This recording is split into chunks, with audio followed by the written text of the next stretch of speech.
Hello,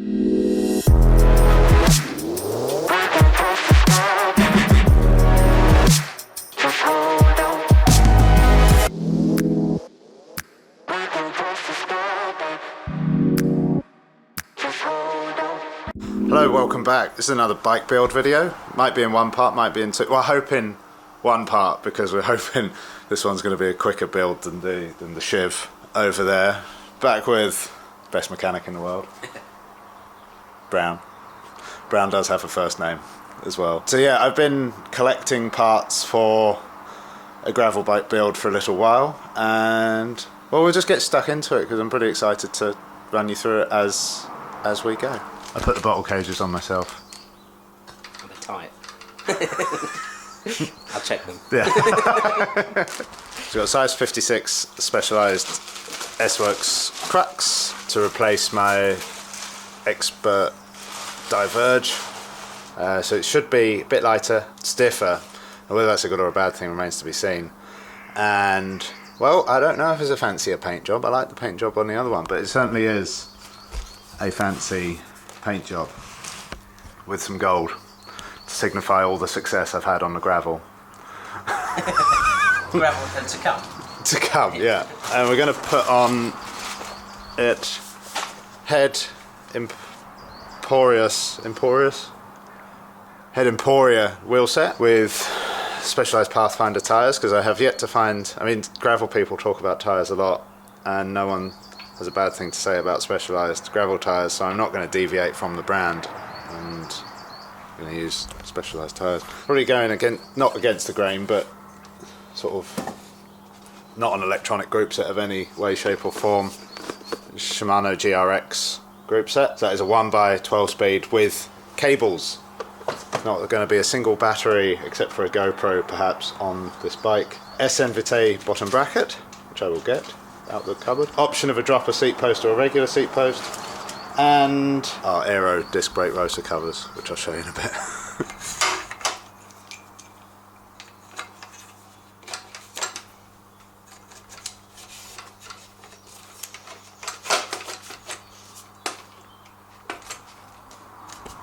No, we're gonna take all of these off.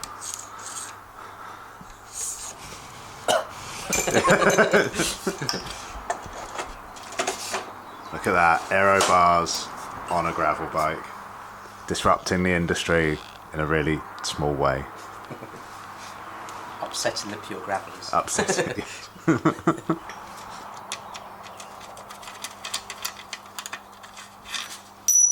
Sorry. Sound effects. What's this one for? For these old retro cables that are going to be running through the frame here. We're gonna have cables coming out of here. Yeah. Wow. External cables. Oh, look at that. It's a good job. We've got aero disc rotor covers to offset. Just a quick bit of expert insight from Brown here. So, do you want it slammed? I was like, yeah, slam it. Wait, let's measure it. I measured my head tube on the SL8. Whilst the head tube is I don't know the difference between this and this head tube, but the gap between fork, axle and top is the important thing, because obviously there's going to be a lot more clearance here, and wasn't quite sure how that was factored into specialised measurements. So, but we have confirmed we're actually going to be higher on this than we are the SL8, whether we like it or not, because of the clearance. So we are slamming it.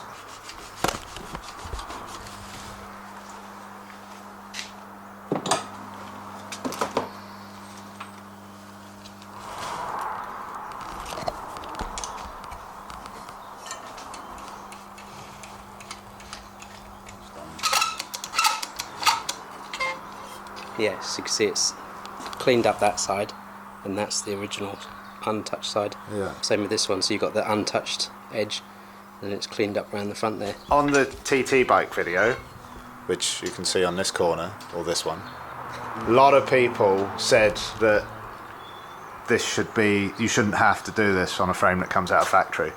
What's your thoughts? I agree, it shouldn't have to be done. Yeah. But it does. I mean, I guess ultimately it keeps us mechanics in a job. Someone who's got one of these. But so would you say Specialized are actually doing your favour by? yeah, but it's not specifically Specialized. You'd be surprised how many you need to do that, and the hangers as well. They'd always check the hanger on a new frame for alignment.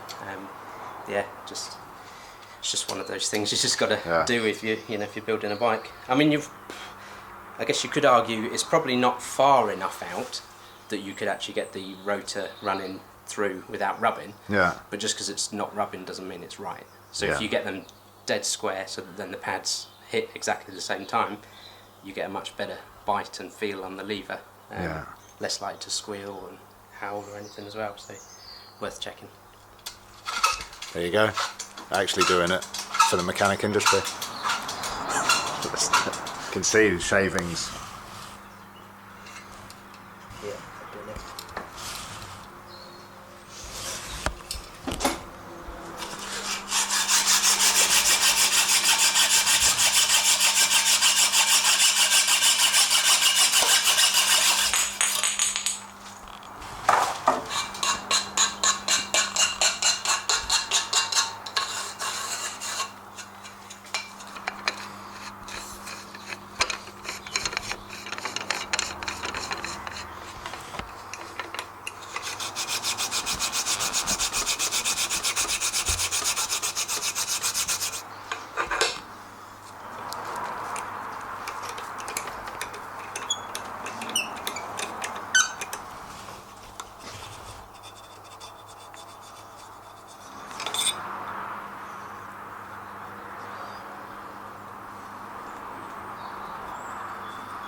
Extra grease here because it's a gravel bike? Yes, yeah, stop the water getting in, hopefully.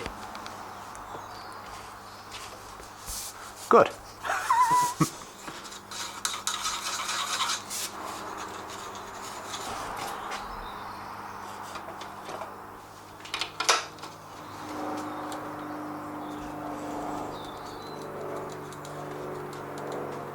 So for those wanting to know about dimensions, this is a 56 bike. I am 182 centimetres tall, quite evenly proportioned, I would say. It's a 56 centimetre bike, and I've got a 120 length Roval Rapide Cockpit, which is 40 centimetre wide bar, 127 millimetre drop, a 75mm reach and an angle of -6. I'm running 170 cranks. I toyed with 165s, because I use 165s for time trialling and track. 170s on the road bike. I don't know if I'd go 165s on the road bike, I'm just not sure. So yeah, stuck with 170 for gravel. Also, they don't make 165 in the GRX group set, so that also made the decision for me. Some of you are probably going to ask why a cabled Shimano group set, and I'm just not a big fan of SRAM. Just not a big fan of SRAM. That's I've got my own reasons, none which I'll share because I think I don't know if you can get sued, but just bad experiences, and I'm sure they got better. But yeah, I like Shimano. It's always worked. Group set preference? Shimano. Yeah. Yes. Thoughts on Campag? Thoughts on SRAM? Stay put. Alright. Easiest group set to put on a bike? SRAM. Yeah. Hardest? Installation or setup? Okay, let's go both. I'd say Campag and Shimano are about the same for installation, but I think Campag's just a little bit more finicky on the setup. Yeah. That's pretty. That is a real pity we're about to put cables in there, isn't it? Someone out there was probably made one of these bikes all internally cably routed. Well, or if you had SRAM, it would be internally cably routed. Except for the hose. Except for the hose. Well, could someone put the hose all the way through? Is that doable?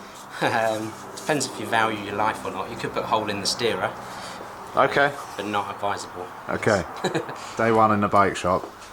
Put the what did you say? Put the handlebar on the wonk so that you remember to tighten it up. Yeah, so it's obvious that you've not done it now. That sounds like someone someday sent a bike out the door having not tightened up the front, and the consequences were pretty disastrous. Possibly. I mean, it basically my old boss showed me that on day one at the bike shop, so it was, yeah, I guess hope it helped me out. Yeah. Yeah. Oh dear. Yeah.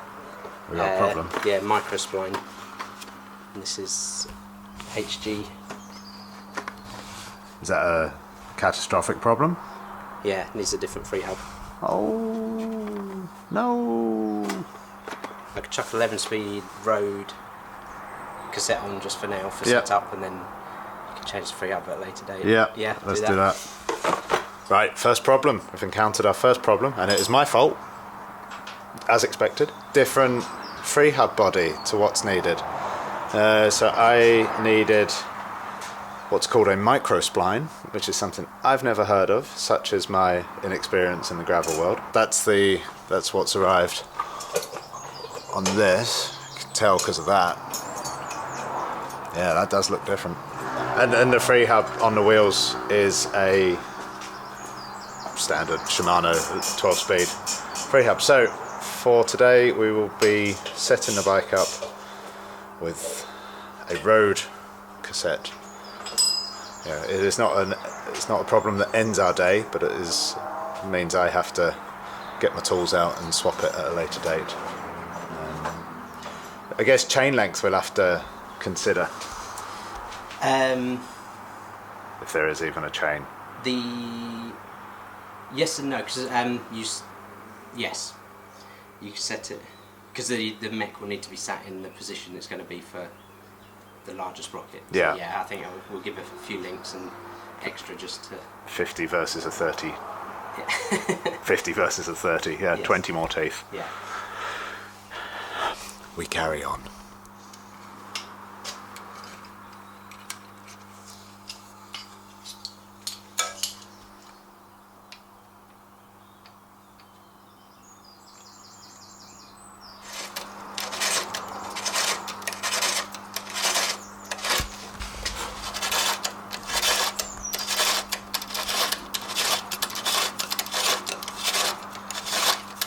Yeah, even with that much off, you've still got untouched there in that back edge. Oh yeah. Smooth though. Feels nice. So I've seen on Instagram carbon fibre and titanium braking rotors. Yes. What do you reckon? I don't. Gonna look good. They look good. Yeah, I like the look. More carbon, the better. But no, titanium ones I've got no experience of, if I'm honest. Carbon ones, I mean, same again, but from what I've read and from the car industry as well, you know, they've got to be up to temperature to be in a working window. So yeah. I don't know whether that's the same for bikes or not. I mean, then obviously on the flip side as well is the obviously more fragile. So if you whack them, yeah, they're gonna disintegrate, and if they splinter, it's all gonna come apart really it's quick. Be messy. Yeah. Yeah. Yeah. The whole bag.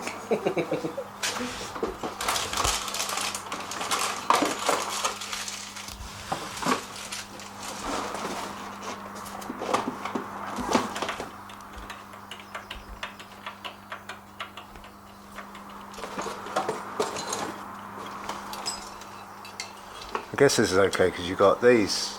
It goes up through there. Are we going up through there? Yes, I think so. Yeah. Pete and Chelmer Cycles politely left all of this in Very kind. for you.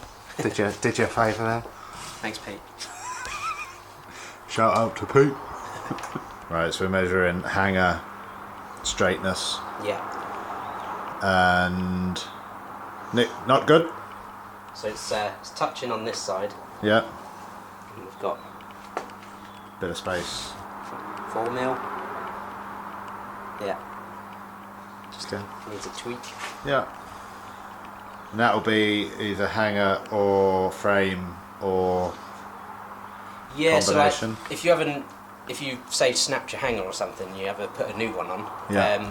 Even then you should check it, because like the actual where it touches the frame, there might be a bit of paint, or it might be, I don't know, or even the hanger might not be made dead square or something. So then it's always worth checking, because otherwise if it's a little bit out, then your gear's just always going to chatter a little bit, because it has to be, Gotcha. the face of that has to be parallel to the face of the the dish of the wheel. So yeah, it's worth checking. Trying to straighten the hanger. Just little by little, just gently.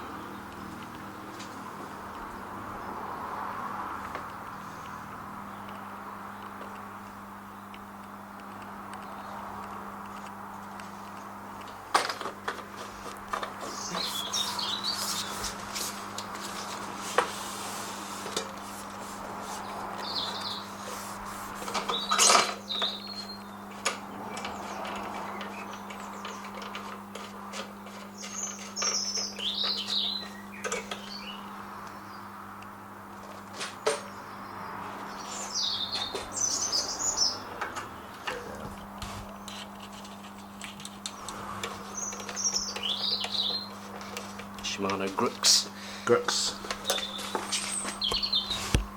Like everything in gravel, you take the valves out. So that should be the S-works. It's a UCI sticker. Do we take out the? It's just UC. UC. UC.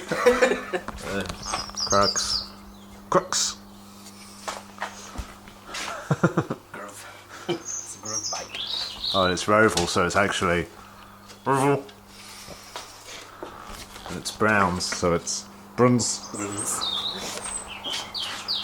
Ah, gravel.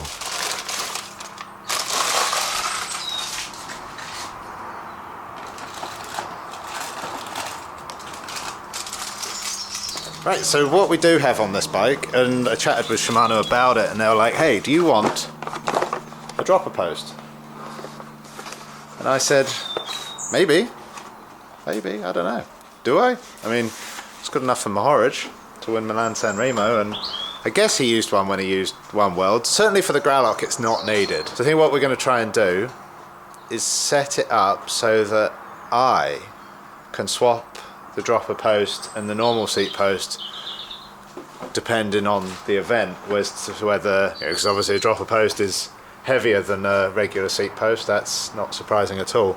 But what we do have, because all the shifting is done on my right hand on this shifter that will be put on here, this becomes the dropper post thingy. Actuator, there we go, there's a proper word. Yeah, that's pretty cool, isn't it? Yeah, so we're going to put all the cabling in for it, and then yeah, I can pick and choose. I'll just swap saddle and seat post, depending on how gnarly a course might be.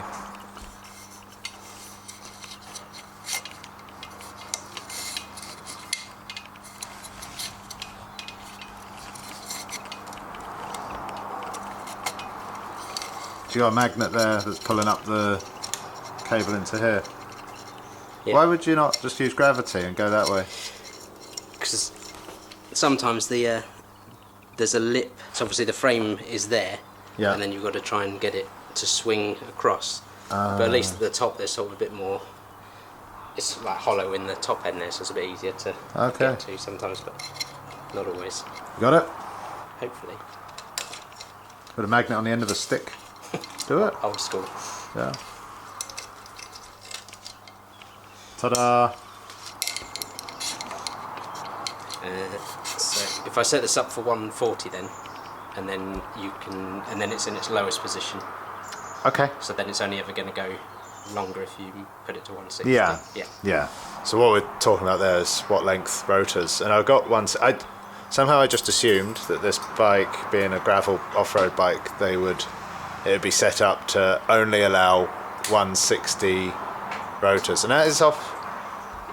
Chanel and I both had an Athos, and that was 160 only, which I found confusing for a lightweight climbing bike. But yeah, but it turns out that this does have the option for 140s, front and rear, which I think I will go to. And I have very limited gravel experience, but road experience, I've never felt like I've struggled with 140 rotors on the front with braking power. You know, and for multiple years, all of Alpecin de Koning in their Alpecin Fenix and everything that they were called over the years. Don't know if they are now, but for ages they were using 140 front and rear, and they were fine. You know, they won races. it's good enough for Van der Poel. I'm not convinced he brakes. He just, like, some spiritual force carries him round corners at speeds higher than anyone else can go. So, but yeah, and TT bike are obviously 140s front and rear, because the brakes are something you try and use as little as you possibly can, really.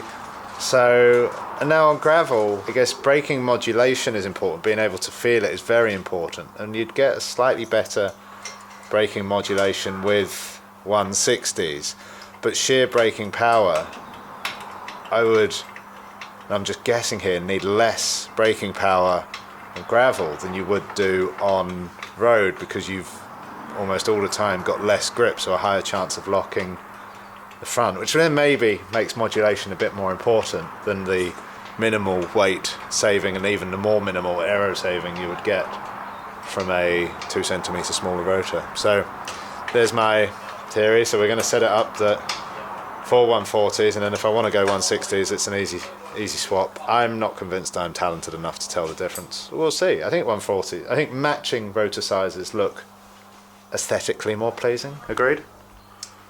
Don't care. More balanced. More, yeah, but it's performance. So new development, we're actually not sure. The bike, it depends on the bolt holes on the frame. 160 minimum.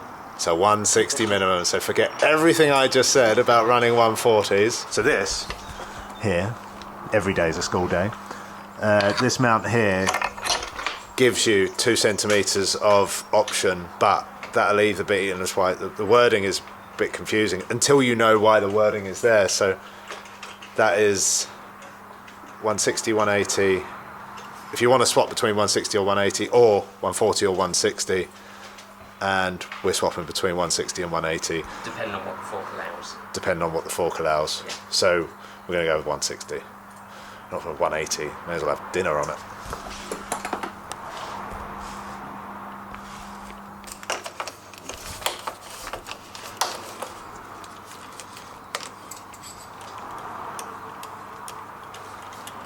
Look at that. Gravel. And there is my shifter, complete with a button and a lever. I got very confused by this. Very confused, but this makes sense.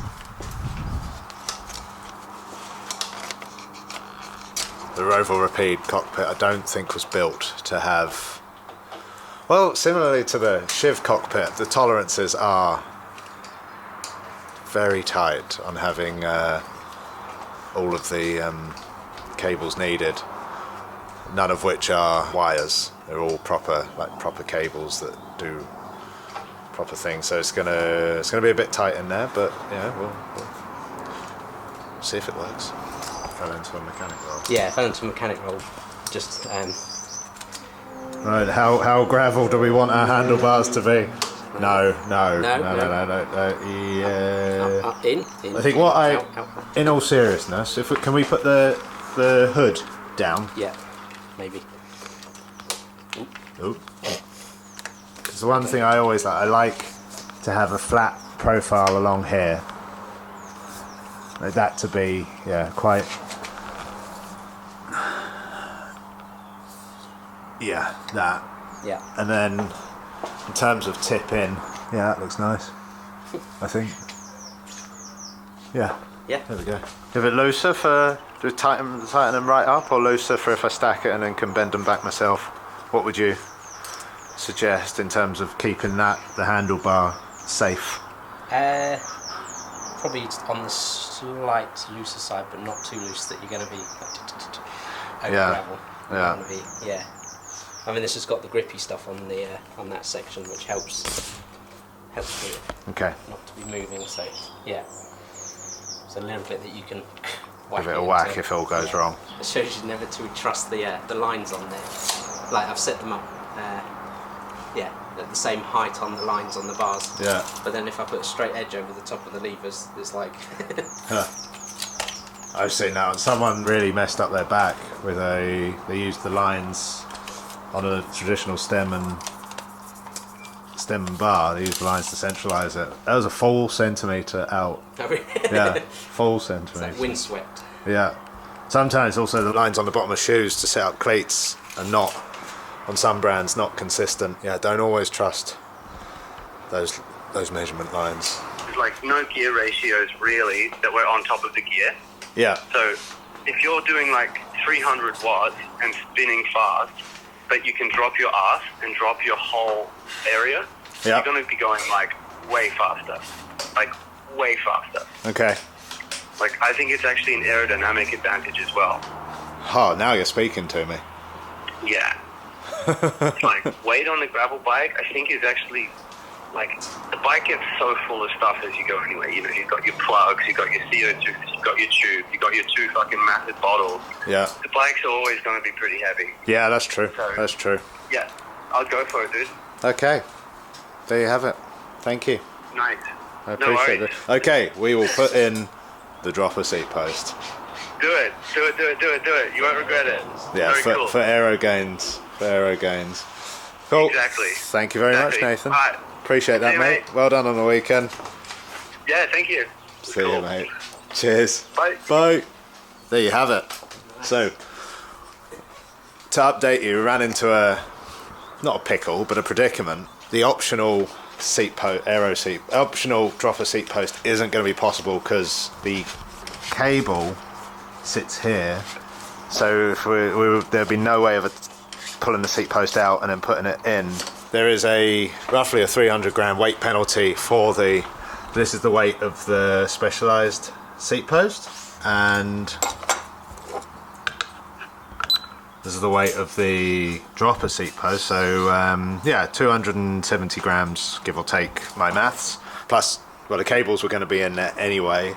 But yeah, as Nathan said, even though this is a very lightweight bike, and I think it's going to be a lightweight build in the end, the benefits of a dropper seat post are going to outweigh the weight penalty, even in something like the Growlock, which doesn't require. I was just thinking in my head the technical bits, but Nathan added some valid points. It's like, actually, if you're going too fast for power to make a meaningful difference, then aero makes a bigger difference, which we know. It's like, again, it's a factor of 3 or a factor of 4. Again, the more power you need, you need more power to go from 50 to 51 than you need to go from like 20 to 21 kilometers an hour. That maths, I'd imagine, is even more different on gravel, where maybe that would then be more weighted in the weight category because everything's slower because rolling resistance is higher. But aeros were doing maths on YouTube. Either way, I believe Nathan. I trust Nathan's judgment. He knows gravel like nobody else. We're going to go with the dropper post.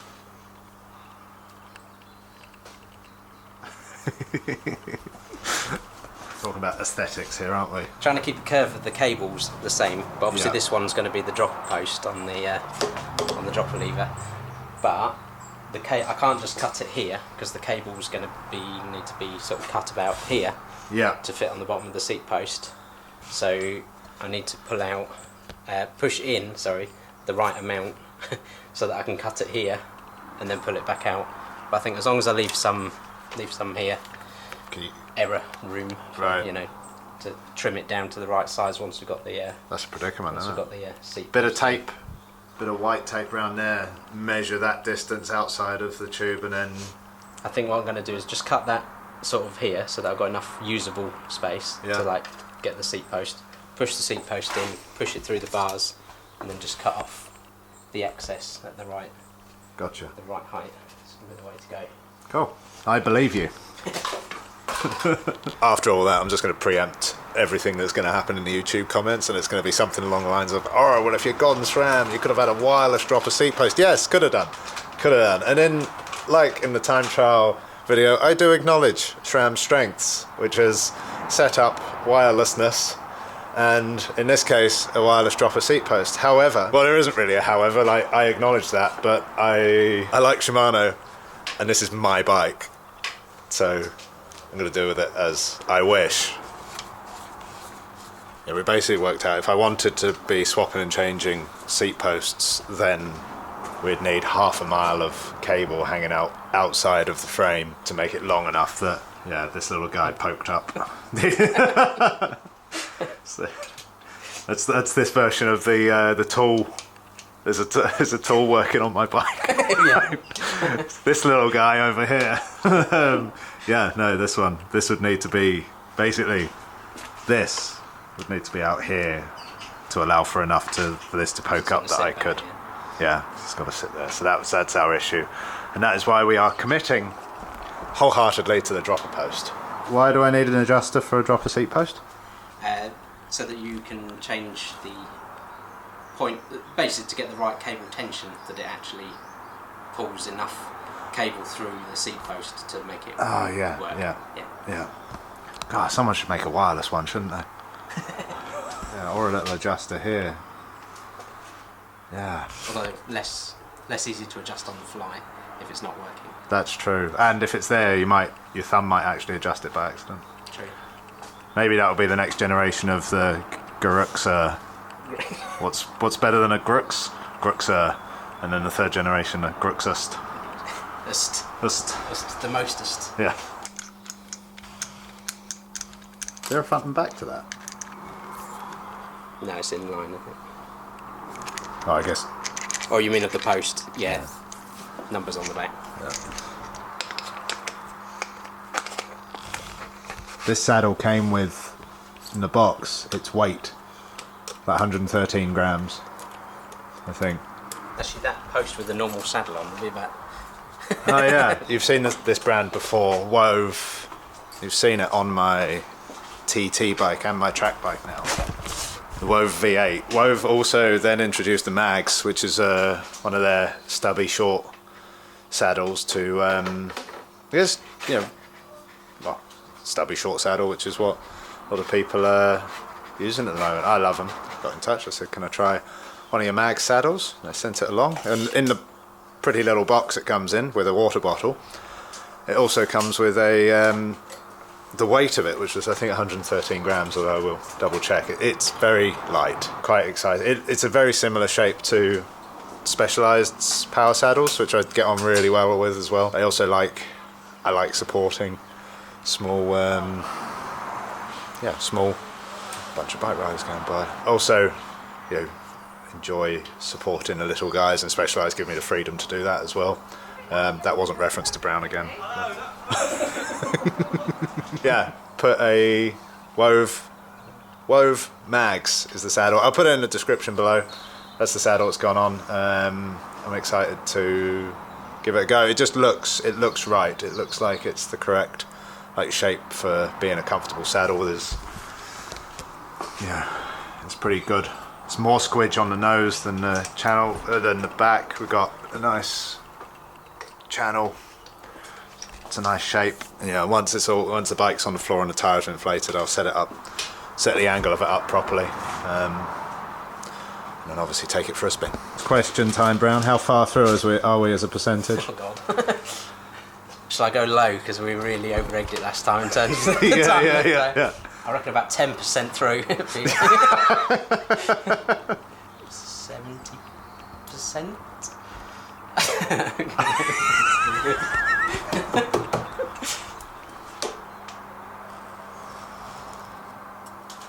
I'm confused. Have you worked on one of these before? Once. Right. But I can't actually. It was a while ago. Yeah. So we're sort of working out how to put the cable in, so instead of having a twisty thing like Mahorage does, this is actually a purpose-built GRX lever for the seat post. So you cannot shift gears with this lever. You can only drop and undrop seat posts. Yes. So it's it's not a common thing.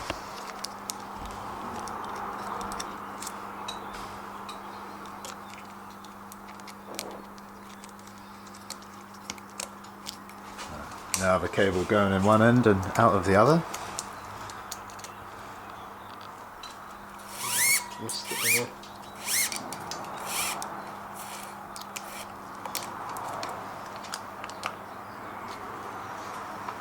Yeah. People building lovely bikes, it's all edited out, all the head scratching parts. No, we're leaving the head scratching in. Cutting cables, putting adjusters in, working out how 4 cables fit in a bar built for electronic or no cables at all. A shifter lever that's not made for shifting, but made for dropper posting. That's ultimately, all of this is why I'm not doing this. That's why Brown's doing this. Someone else the headache. Yeah, the headache that knows full well how to resolve one's headache without throwing it across the garage. Is that white clip meant to stay in there, or does that come out? That's for the, just pulls out when you do the... Oh, that's for the hydraulic brakes, yeah. isn't it? Ah, so that slots in underneath. Tell you what, that does look really neat. You know what wouldn't look that neat? A SRAM shifter, because there's no cables at all. So there's something Shimano has on SRAM there. This just looks like an engineering masterpiece to me. Once it's all fitted. Oh, look at that. Beautiful.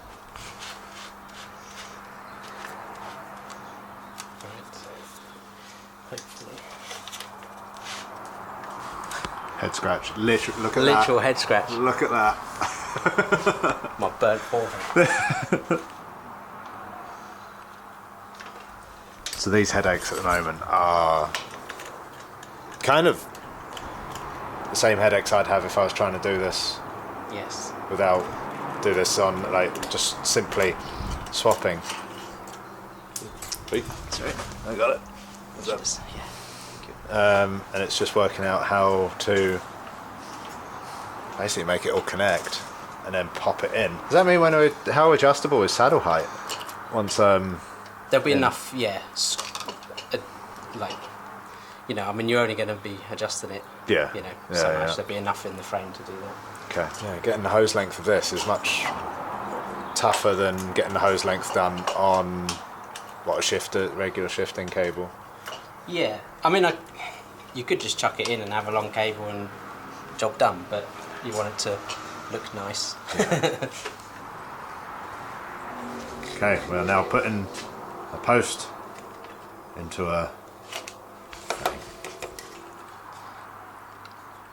Can I have a hand, Alex? Could you hold that? Perfect. At least I can say at the end, you couldn't have done this without me. What are we doing up here? Just the cable onto the... Yeah.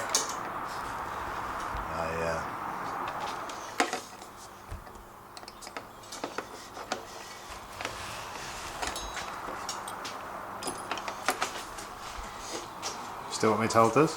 that should be right now. It's not going to fall. Yeah, the cable's under tension.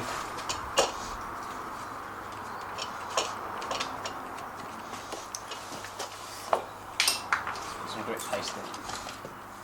Do you... Oh no, you're right. As I say, for going away, do you need to take that out? But then you can... You've got that to drop, put it in the frame, and then you can drop the, the post in. If I do need to take it out, that's...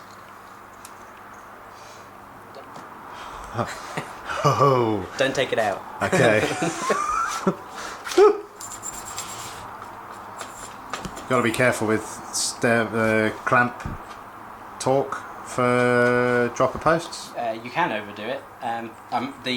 It won't be more than what the C clamp would be, I would imagine, but Right. I'll double check it just to be sure. What does a clutch do on a rear mech? So if you imagine it under tension, Yep. you've got the chain here Yep. going to the front mech. As you're riding along the bumps, it's going like this. Yeah. So if you put the clutch on, it basically makes it stiffer, Okay. and you can change the like how strong it is. But Why would you not always want that on? if you take the wheel out, it just makes it a bit easier. You can just flick it off and allows you to...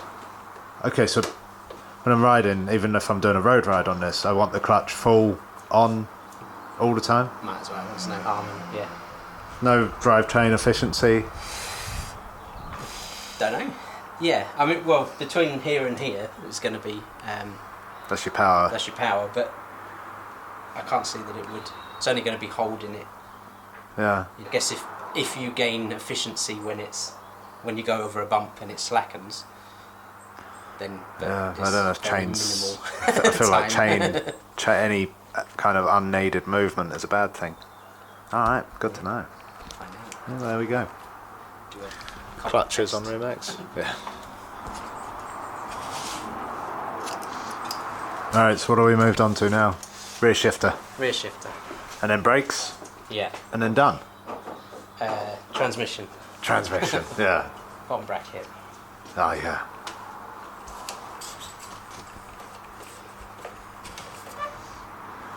Gear cable. Somewhere.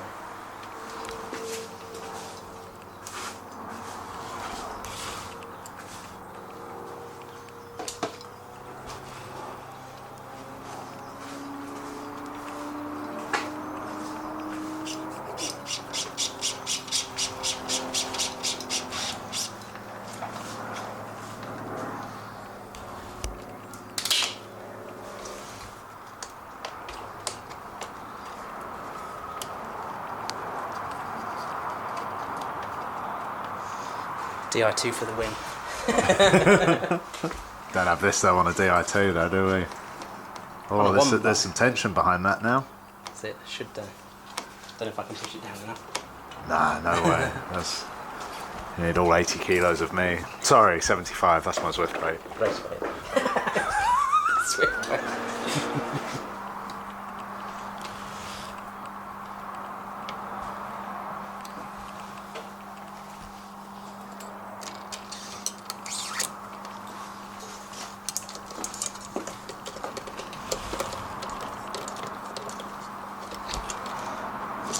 Like pinch 'em, like the old days.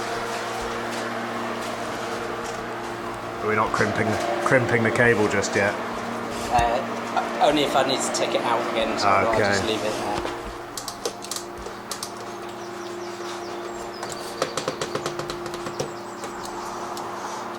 We're on to brakes, yeah?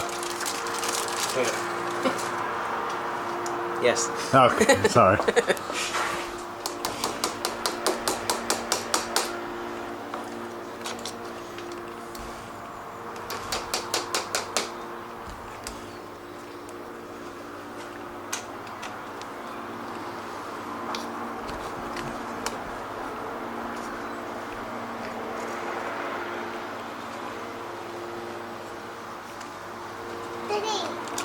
Yes, Julia. Oh, you got your jumpers in there. I do set my brakes up, Conti. That all changed when I was in the talent team, which was when I was about 15, 16. Their advice to us was that we should get used to quite quickly riding the continental brakes way round, which I still don't know which one is which, but I just know instinctively which one to pull in case of an emergency really hard, which is the front, which is the... Yes. Which one's the front? Continental? Left. Left hand, left. So, yeah, we were advised to go onto that really quick, get used to it. If we ever got a neutral service bike, it wouldn't be a surprise. I've never got on a neutral service bike, so it was what it was. But yeah, that's my story of my brakes. If we went under the bottom bracket. Under the bottom bracket. Well, just for that one, it might just be enough to... Oh, and then that would be tight, wouldn't it? Yeah, let's do that. Okay. SN-Vitae bottom bracket going in, and it's very good. It's very good. It's not ceramic, but I was educated by Phil, the chap that makes these, that ceramic wasn't necessary. It's bearings under load versus bearings where you just spin. Things feel nice when they're super spinny, but the gains are not.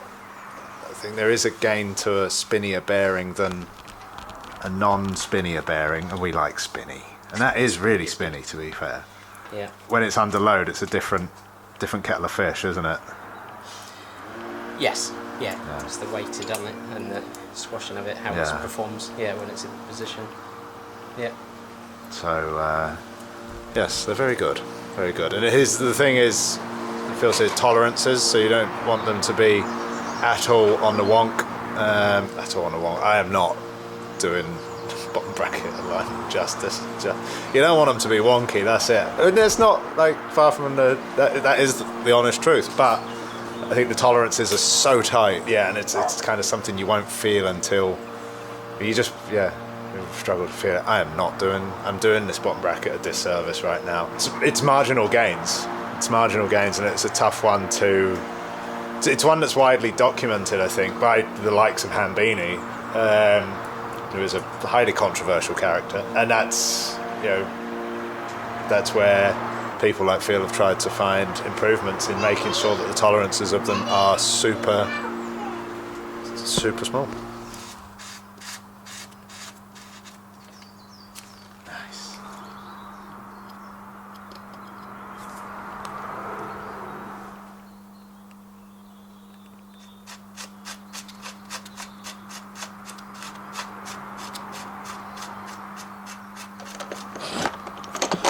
Come on.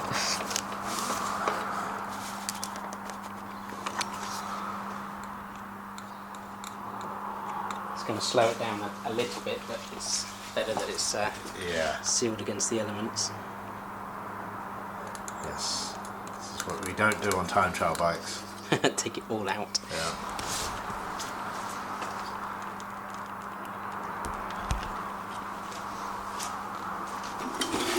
There we go, look at that. Crux. For gravel. Crux.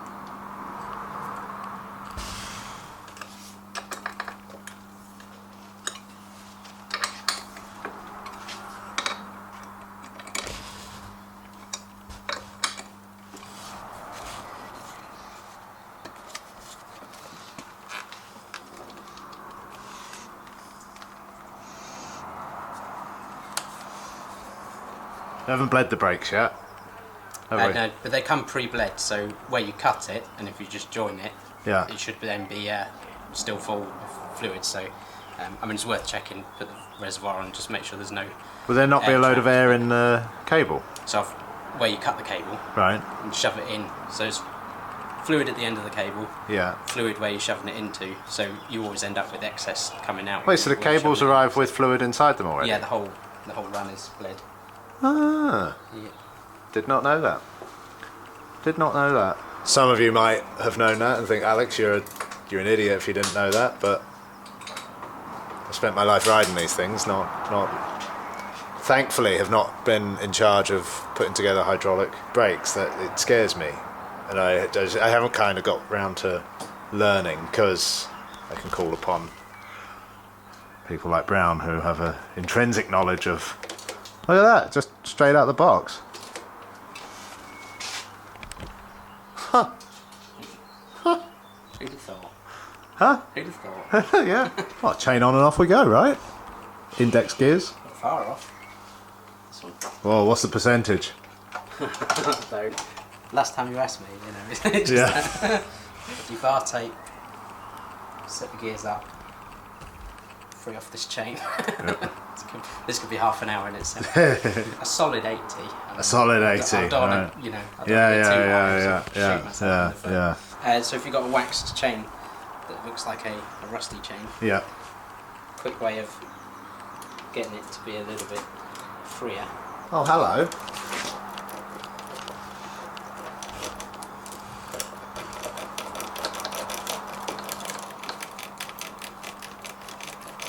Probably works better on a small jockey wheel. Yeah. But it works, doesn't it? So just to get the B screw tension right, we're just putting my SRAM 160 rotor, isn't it? Can't do the brake. Oh, this is why it's dangerous to give a percentage of how far through we are. So just taking the rotor off of the wheel off of my Diverge, which is going back to Specialised soon, which has the big cassette on, and we can't put the big cassette on my wheel because I've got the wrong hub in my head wheels to set the B screw length. So now we've just discovered that the rear of this bike is for a 140 rotor, the Diverge is for a 160 rotor, so it's 160 on there, so Brown is taking off the caliper. One step forward, two steps back. Yes. Which is why that was a tentative 80%.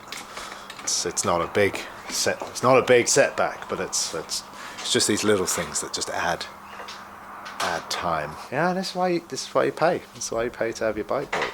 All of these little things. So the unseen, it's not as simple as just bolting a bike together. There's all of these 1 step back, 2 steps forward scenarios.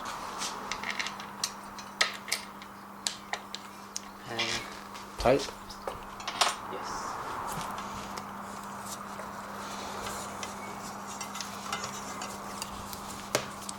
Guess we can do chain length as well, can't we? That's, yeah.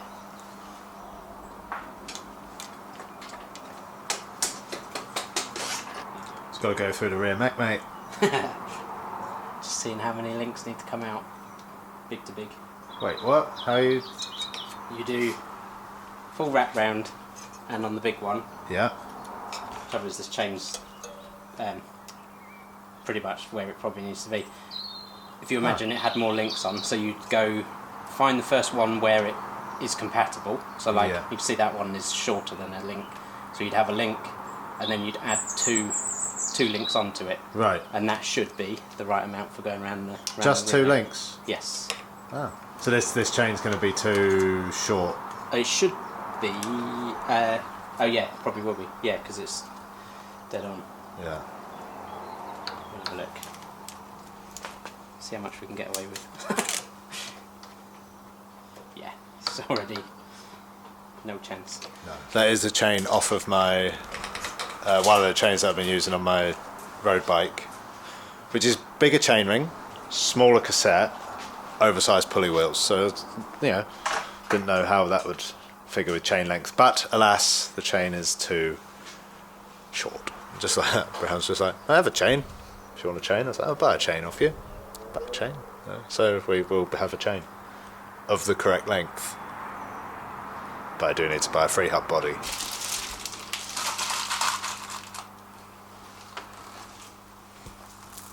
These wax chains are really. Yeah, they'll come back into fashion at some point. What you want is the oil straight out of the packet. The chip pan. Yeah. You going to be cutting links off that? Yeah. Yeah. 1, 2, 4 off.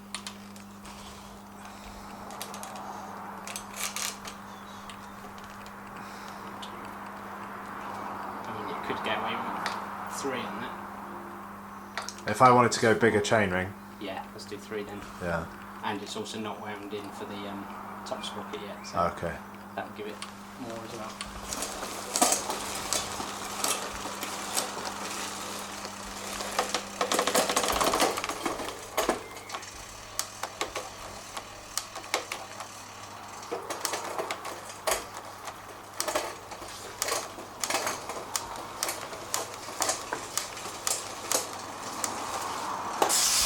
Mountain bike pedals a bit. Yeah. This is to keep the SRAM people happy.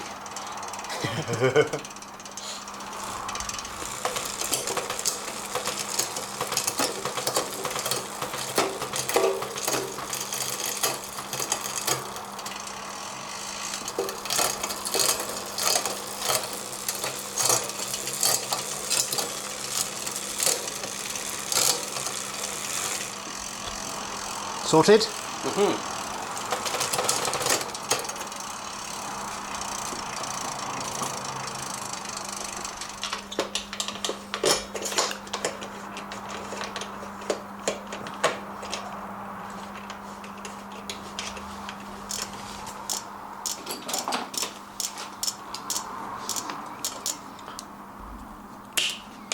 Oh, here we go. The crimp.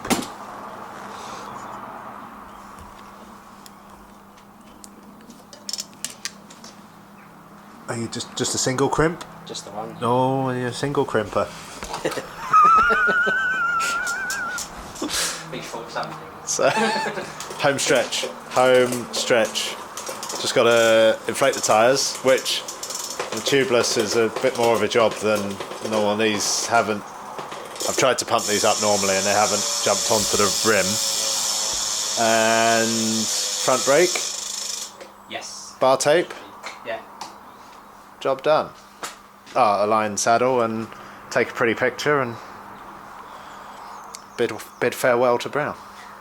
Bar tape wise, I have not pre-planned. So we have some Silca bar tape going on. It's grey, which doesn't go with the bike.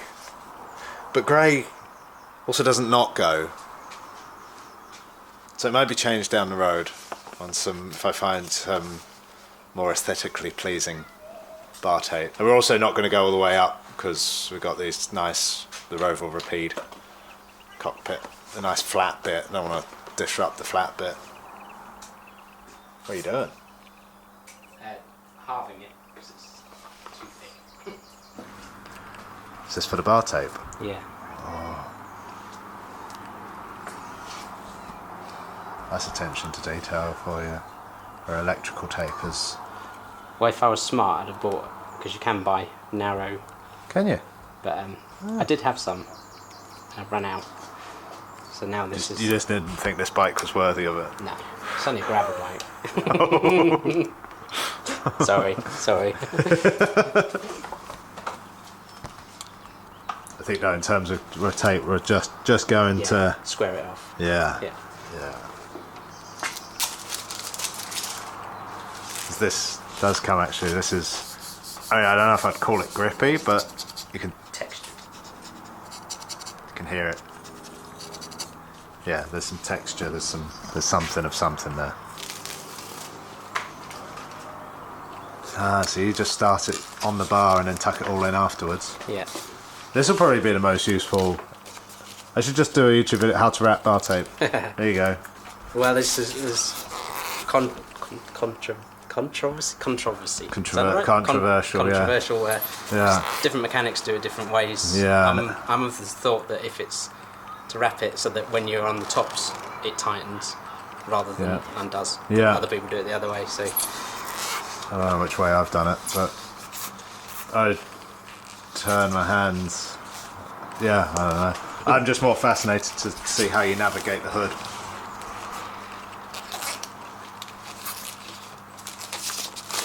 Oh, okay. figure of 8.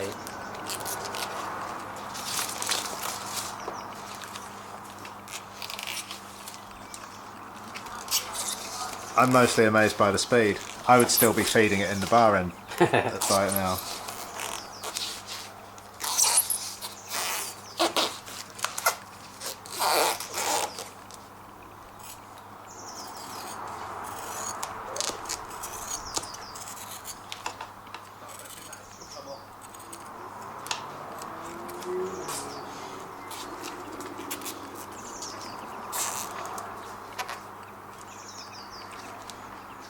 More or less. Do you want it?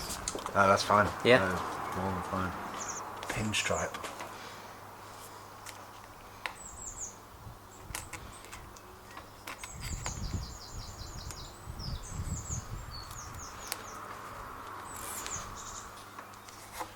Oh, so you don't even get the tape to touch the bar. Or you do? No, just pull it to the right amount that it closes the gap.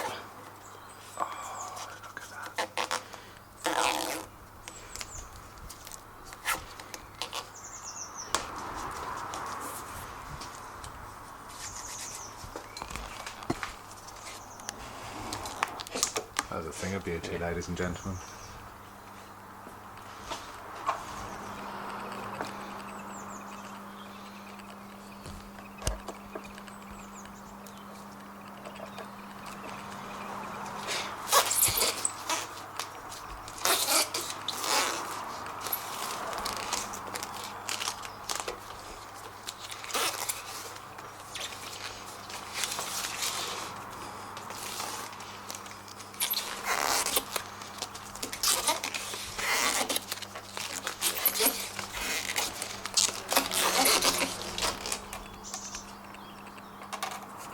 It helps it just stick that little bit better.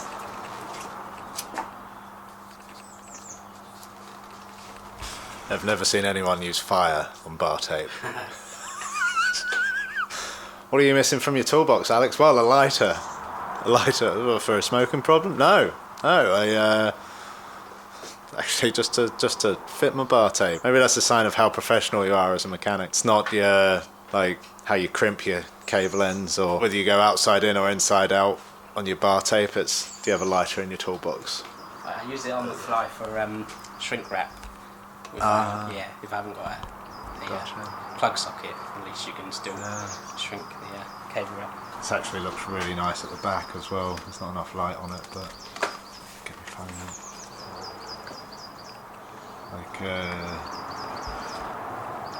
Almost looks like my daughter would be happy with that plait.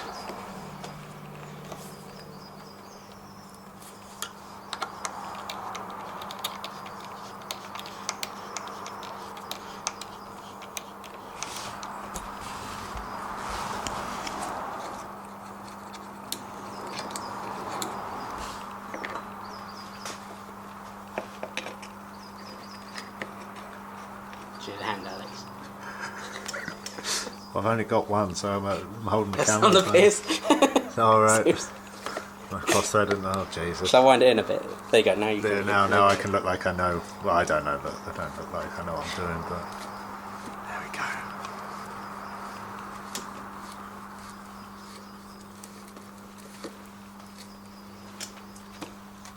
Oh, we're almost there. So bike's now off the stand, which is a big moment. Front wheels going in. I think we need to straighten the handlebars again, don't we? Because they're, yeah.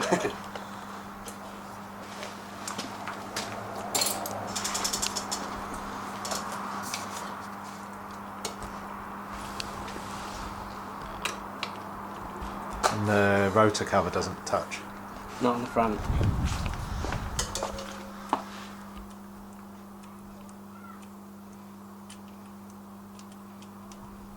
All good? Yep. Some could argue this is just to stop dust. I don't know where it stops dust from going, but it can stop dust. But it might collect dust.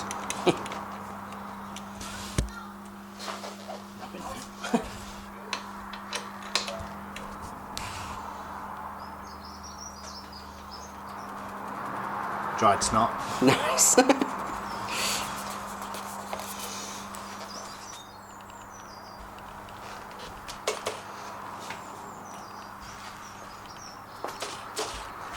Right, here is a moment of truth moment. Drop a post. And again. Oh. I already don't regret the dropper post choice. Beautiful.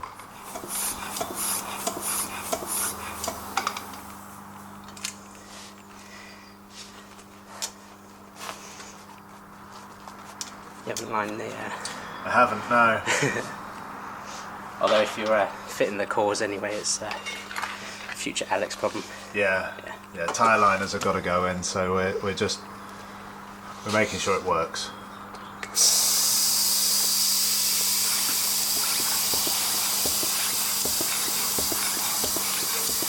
Still on the final stretch, just seating the tyres, and head, it's hookless, but there's a really deep well in here in the middle, so it's quite the actually getting them to seat. Brown's words just now were, once they're on, not sure they're coming off, which I guess is a good thing for safety. It's just getting them on is we're involving some fairy liquid at the moment.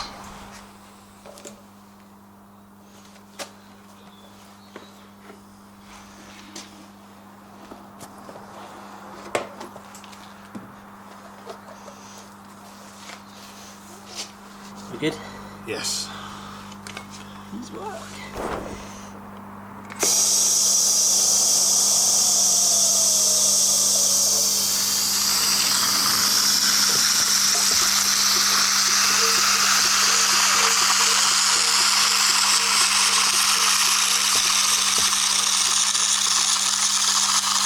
Come on.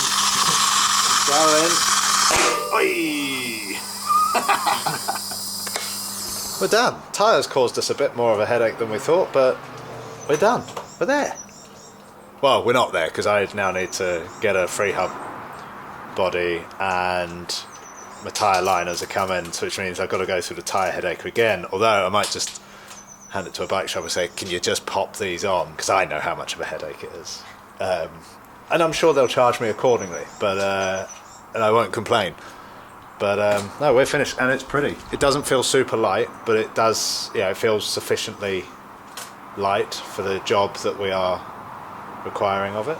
Brown, easier or harder than you were expecting? Just the tyres was the... And the dropper post as well. We had a couple of headaches around that, wasn't there? A little bit. Nice. Everything else. Oh yeah, but that is some nice. I'm gonna tidy that one up with that one, but yeah, there's some nice cable symmetry going on. Yeah. Let's get out in the sun. There you go.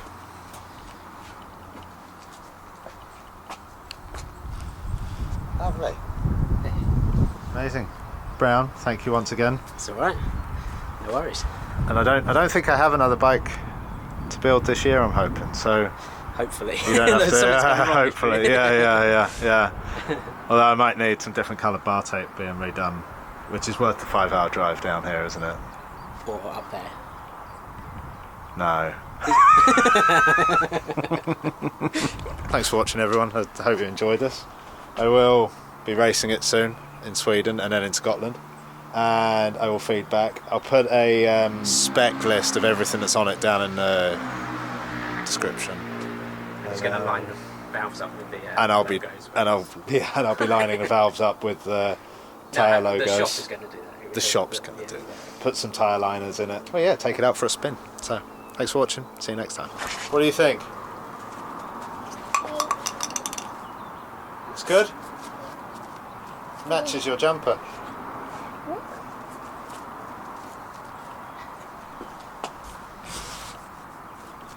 Matching. Did they be the big ball? Okay. Thanks.